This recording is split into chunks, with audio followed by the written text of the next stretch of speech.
तो hello guys, welcome back to new video. आज का ये वीडियो स्पेशली जेई 2026 के ड्रॉपर स्टूडेंट्स के लिए है। मैंने रिसेंटली क्लास 12 स्टूडेंट्स के लिए जेई 2026 का रोड मैप बनाया था, जिसमें बहुत सारे बच्चों ने कमेंट किया था कि भैया प्लीज ड्रॉपर्स के लिए वीडियो लेके आओ। तो आज के वीडियो स्पेशली ड्रॉपर्स के लिए, चाहे आप फर्स्ट ड्रॉप ले रहे हो, चाहे सेकंड ड्रॉप, पार्शियल ड्रॉप ले रहे हो, आपके लिए, जिसमें मैं आपको बताऊंगा कि आपको सिलेबस आज से कैसे कंप्लीट करना है, कैसे आप प्रेशर हैंडल कर सकते हो, कैसे मोटिवेशन बनाए रखना है, कैसे प्रैक्टिस करना है, कैसे बैकलॉग्स कवर करना है, सब कुछ इस वीडियो में बताऊंगा। बाकी अगर आप ये रोड मैप अच्छे से फॉलो कर लेते हो तो मैं आपको एक गारंटी देता हूं कि जून में जो आपका आईआईटी का रिजल्ट आएगा, जो आईआईटी का स्कोर कार्ड आएगा, उसमें लिखा हुआ रहेगा you are selected for IIT. अगर आप सही में रेडी हो तो कमेंट्स में बता देना कि आपका क्या टारगेट है, क्या टारगेट स्कोर है, उसके साथ साथ क्या ड्रीम कॉलेज है। So let's start without any delay. Video start करते सबसे इंपॉर्टेंट चीज से, विच इज ड्रॉप ईयर का माइंडसेट। यार ये सबसे इंपॉर्टेंट पॉइंट है, क्योंकि ड्रॉप ईयर में जो मेनली स्टूडेंट होते हैं ना, वो बहुत ज्यादा नेगेटिविटी में होते हैं।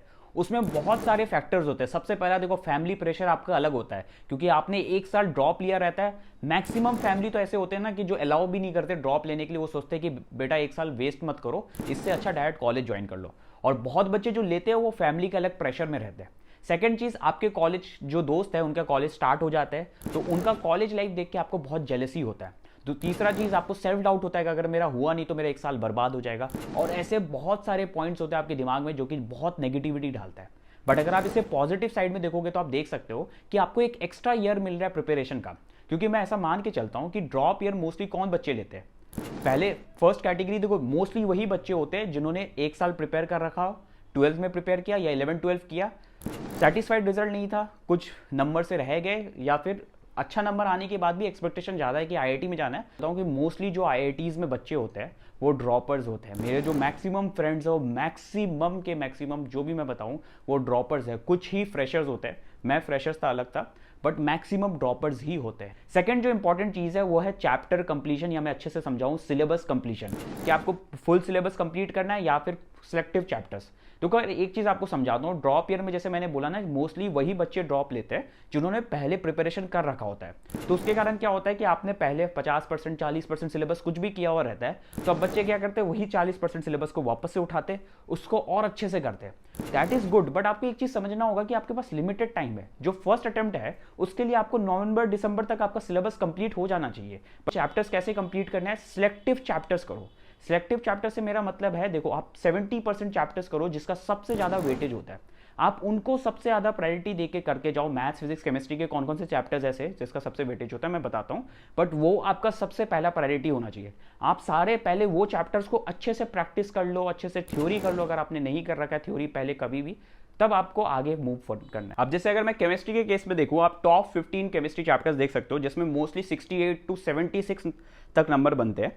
जैसे coordination compounds, number of question 43 question पूछा गया था 2025 में, जिसमें से आप मान सकते हो कि 2 क्वेश्चन थे पर शिफ्ट। फिर basics of organic chemistry, thermodynamics, structure of atoms, फिर periodicity, chemical kinetics, nuclear chemistry, aldehydes, ketones, carboxylic acids, periodic table, periodicity, electrochemistry, compounds name, nitrogen, फिर बायोमोलिक्यूल्स, हाइड्रोकार्बन्स, डीएनए ब्लॉक, इन सारे क्वेश्चंस, इन जो chapters है, इसका बहुत ज़्यादा वेटेज था। तो आपको केमिस्ट्री में सबसे पहले जो मेन फोकस करना है, इन सारे चैप्टर्स को करने पे करना है। फिर मैं आऊँ नेक्स्ट सेट जो कि फिजिक्स का है। फिजिक्स में आप देख सकते हो हीट एंड थर्मोडायनेमिक्स, जिसके टोटल 50 क्वेश्चन थे। मतलब आप मान सकते हो कि 3 क्वेश्चन थे एक शिफ्ट में। फिर जियोमेट्रिकल ऑप्टिक्स हो गया, इलेक्ट्रोस्टैटिक्स, प्रॉपर्टीज ऑफ मैटर, और भी बहुत सारे चैप्टर आपको, रोटेशनल मोशन, करंट इलेक्ट्रिसिटी दिख रहा है। करंट इलेक्ट्रिसिटी का 2 इस बार थोड़ा कम था, बट वेटेज नॉर्मली रहता है अच्छा खासा। Gravitation, capacitor, work power energy, और सारे चैप्टर्स आप देख सकते हो। फिर आते हैं मैथ्स के चैप्टर्स में। मैथ्स में यार हर बार का favourite matrices and determinant, 3D geometry, sequence and series, definite integration, function, limit, continuity, area under curve, probability, vector algebra, parabola, ऐसे सारे चैप्टर्स ये बहुत इंपॉर्टेंट है। तो मैंने 15-15-15 हर जगह आपको बता दिया। इन सबको आपको सबसे ज्यादा वेटेज देके करना है। अब आते हैं कि और इंपॉर्टेंट चीज में, विच इज भैया की कोचिंग लेना चाहिए या सेल्फ स्टडी करना चाहिए। मैं मोस्टली सेल्फ स्टडी उसी को रिकमेंड करता हूँ जो बच्चे बहुत ज्यादा सेल्फ डिसिप्लिन्ड है। दूसरे, उनको बैच लेने में कोई रेस्ट्रिक्शन है, जैसे शायद वो फाइनेंशियल बर्डन हो सकता है, कुछ भी हो सकता है। अगर वो प्रॉब्लम्स है तो आप सेल्फ स्टडी करो। खुद बहुत सेल्फ डिसिप्लिन हो तो आप यूट्यूब से पढ़ सकते हो। बट कोचिंग लेना सबसे बेस्ट चीज़ होता है। इवन इफ आप ड्रॉप ईयर में ये चीज़ सोचोगे कि कोचिंग का क्या ज़रूरत, हमने पहले पढ़ रखा है, प्लीज़ कोचिंग लो, क्योंकि उससे आप बहुत ज़्यादा डिसिप्लिन्ड वे में अपने लेक्चर्स देख सकते हो। मेरे पैसे लगे तो मैं अच्छे से चीज़ों को फॉलो करूंगा। इवन इफ आप अपने दोस्त से भी रेफरल ले लेते हो तब भी आप चीज़ों को अच्छे से फॉलो करते हो, क्योंकि सब कुछ सिस्टमैटिक वे में प्लान्ड होता है। अब बाकी कौन सी कोचिंग्स लेने चाहिए, तो यार देखो, मैं ना ड्रॉपर्स के लिए स्पेशली प्रयास जेई 2.0 2026 बैच ही रेफर करूंगा, क्योंकि मेरे को पर्सनली बहुत अच्छा लगता है फिजिक्स वाला का ऑनलाइन बैच। इसमें देखो आपको केमिस्ट्री पढ़ाएंगे राहुल डूडी सर, ओम पांडे सर, पंकज सर हो गए, फिजिक्स पढ़ाएंगे नीरज कुमार पांडे सर, मैथ्स पढ़ाएंगे तरुण खंडेलवाल सर, और सबसे बड़ी बात, ये बैच अभी आपको 4800 में मिल रहा है। इस बैच के अंदर आपको बहुत सारे फीचर्स मिलते हैं, जैसे chapter wise handwritten notes हो गए हर क्लास के बाद, पीडब्ल्यू ऐप पे मिलेगा जो, फिर डीपीपी प्रॉब्लम्स के वीडियो सॉल्यूशंस मिलते हैं, क्विज फॉर्मेट में मिलते हैं, peer to peer doubt solving का भी सपोर्ट मिलता है। और उसके साथ साथ अगर आप इन बैचेस को लेना चाहते हो तो आप मेरा कूपन कोड यूज करोगे रिथ 150, तो आपको एडिशनल डिस्काउंट भी मिल जाएगा। बाकी मैं बैचेस का लिंक डिस्क्रिप्शन में ऐड कर दूँ। अब आते एक बहुत इंपॉर्टेंट चीज में, विच इज टाइम टेबल। इन सब चीज को कवर करने के लिए आपके पास एक प्रॉपर टाइम टेबल होना चाहिए, जिसको आपको डेली फॉलो करना है, आज से स्टार्ट करते करते आपका टिल जेई मेंस 2026 का फर्स्ट अटेम्प्ट तक। तो देखो, सबसे पहले आपको सुबह 6:30 बजे तक उठना है। मोस्टली जो ये अर्ली जो उठ जाते हैं उनके लिए, बहुत बच्चे लेट नाइट स्टडीज करते हो तो वो चेंजेस वैसे ही कर सकते हैं टाइम टेबल में, बट आपको क्या फॉलो करना है वो चीज़ समझ लो। फिर फ्रेश हो गया, लाइट एक्सरसाइज कर ली, एक्सरसाइज भी बहुत इंपॉर्टेंट चीज़ है। ब्रेकफास्ट करने के बाद आप 6:30 से 7:30 तक रेडी हो जाओ। 7:30 से 10:30 तक आपको 3 घंटे का स्लॉट लेना है, जिसमें एक सब्जेक्ट उठाना है और उसमें सेल्फ स्टडी करना है। फिर एक शॉर्ट ब्रेक ले लिया, फिर सेकंड सब्जेक्ट उठाना है 10:45 से लेकर 1:45 तक। सेकंड सब्जेक्ट हो गया, फिर लंच और रेस्ट कर लो, 2:30 तक आप रेडी हो गए। फिर 2:30 से 5:30 तक आपका जो सब्जेक्ट 3 है वो करना है। फिर 5:30 से 6 तक आपको जो इवनिंग ब्रेक वो जो भी करना है कर लो। फिर रिवीजन के लिए जो आपका टाइम है, पीवाईक्यूज, मॉड्यूल प्रैक्टिस जो भी समझो, इसमें 6 से 8।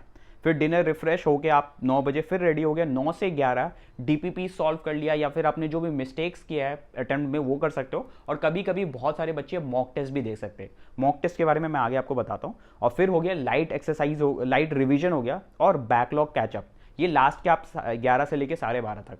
अब इसी में आपका जो है ना, मोस्टली बच्चों के क्या होते हैं, 6 घंटे के आपके कोचिंग्स होते हैं। यही कोचिंग्स का टाइम टेबल आप यहाँ पे मैनेज कर सकते हो। जो आपका इवनिंग वाला स्लॉट है उसमें आपका जो कोर 3 सब्जेक्ट है, उसके जगह आप अपना कोचिंग का सब्जेक्ट ले सकते हो, जो भी आपको वहां पे कोचिंग में फॉलो करना है। अब किसी भी चैप्टर को एडवांस लेवल तक कैसे कंप्लीट करना है वो चीज समझ लो। सबसे पहले आपको जो आपके लेक्चर है उसी को अच्छे से करना है, लेक्चर नोट्स। उसके बाद करना है आपके लेक्चर नोट्स के इलस्ट्रेशन क्वेश्चन। फिर आना है सॉल्व्ड एग्जांपल्स, जो कि आपको मॉड्यूल्स में मिल जाएंगे, या फिर डिफरेंट बुक्स जो भी आप फॉलो कर रहे हो उसमें मिल जाएगा। फिर आना है आपको डीपीपीज, फिर करना है मॉड्यूल्स। देखो, डीपीपीज बहुत इंपॉर्टेंट है, अगर आपको मॉड्यूल्स का टाइम मिल रहा है तो बहुत अच्छा है, नहीं तो मॉड्यूल के स्टार्टिंग एक्सरसाइज लगा लो, उतना ही एनफ होता है। फिर पीवाईक्यूज सारे आपको अच्छे से करने हैं मेंस लेवल तक, और एडवांस के भी सारे पीवाईक्यूज अच्छे से करने हैं। फिर एडवांस के कुछ लेवल क्वेश्चंस, अच्छे आईक्यू वाले क्वेश्चंस आप कर लो। इससे आपका चैप्टर बहुत अच्छे से प्रिपेयर हो जाएगा, आपको और कोई प्रैक्टिस मटेरियल की और जरूरत नहीं है अगर आप ये फॉलो करते हो तो। अब देखो, मॉक टेस्ट देने के 2 तरीके होते हैं। मॉक टेस्ट में आते हैं, उसमें होता है सबसे पहले सब्जेक्ट वाइज टेस्ट दे दिया आपने, और एक दूसरा हो गया फुल सिलेबस काइंड ऑफ, मतलब मैं बोलूं जो जो आपने सिलेबस कर रखा है, पार्ट्स टेस्ट सिलेबस, वो आप देख सकते हो, जो कि आपका तीनों सब्जेक्ट का होगा। और ये जो चैप्टर वाइज टेस्ट है वो जो भी कोई पर्टिकुलर चैप्टर उठा लो उसका दे सकते हो। तो मैं आपको बोलूंगा ऑलमोस्ट हर ऑल्टरनेट डेज में आपको चैप्टर वाइज टेस्ट अभी आपको इन्वॉल्व करना है, जिससे टेस्ट देने का एक दिमाग में एक होता है ना कि बायोलॉजिकल क्लॉक सेट हो कि कैसे आप उन चीज़ों को मेंटली हैंडल कर सकते हो, वो चीज़ बहुत अच्छे से प्रिपेयर होगा। तो वो आपको अभी से इन्वॉल्व करना है अपने रूटीन में। और दूसरा जो फुल सिलेबस, या फिर मैं बोलूँ पार्ट टेस्ट काइंड ऑफ जो टेस्ट होगा, अच्छे से बोलूँ तो वो आपको हर महीने में 2 टेस्ट देना है, एटलीस्ट 2। अभी के लिए 2 टेस्ट देना है, आगे जाके ये फ्रीक्वेंसी बढ़ते रहेगा, बट अभी के लिए महीने में 2 एटलीस्ट साइड में जो आपको देना है अपने साइड से। बाकी इसके बाद जैसे ही आप टेस्ट देते हो, आपको क्या करना है, मॉक एनालिसिस करना है, जो आपको साइड में दिख रहा है। जितने भी टेस्ट आप देते हो, जहाँ पे भी आपके मिस्टेक्स हो रहे हैं, जो भी मिस्टेक्स हो रहे हैं उसको इसमें लिखना है, सो दैट जब आगे आप पेपर दोगे तो ये देख के जाओगे तो आपको याद रहेगा कहाँ सिली मिस्टेक्स हो रहा है, कहाँ एरर्स हो रहा है, जो चीज़ आप आगे जाके अवॉइड कर सकते हो। अब देखो, वीडियो के फाइनल सेक्शन में आते हैं, जिसमें बात करते हैं डिस्ट्रैक्शन में। अभी बहुत सारे बच्चे मोस्टली डिस्ट्रैक्टेड रहते हैं, अपने फोन से लेक्चर्स देखते हैं, तो बहुत सारी चीज़ें आती हैं जो डिस्ट्रैक्शन में हो जाता है।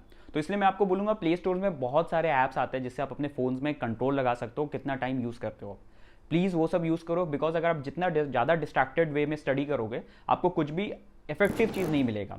तो इस चीज़ में आपको फोकस करना है। और 2-3 चीज़ें जो आपको अवॉइड करना है। सबसे पहले बच्चे क्या करते हैं, सारा सिलेबस होने के बाद वो पीवाईक्यूज करेंगे, प्लीज़ वैसा मत करना।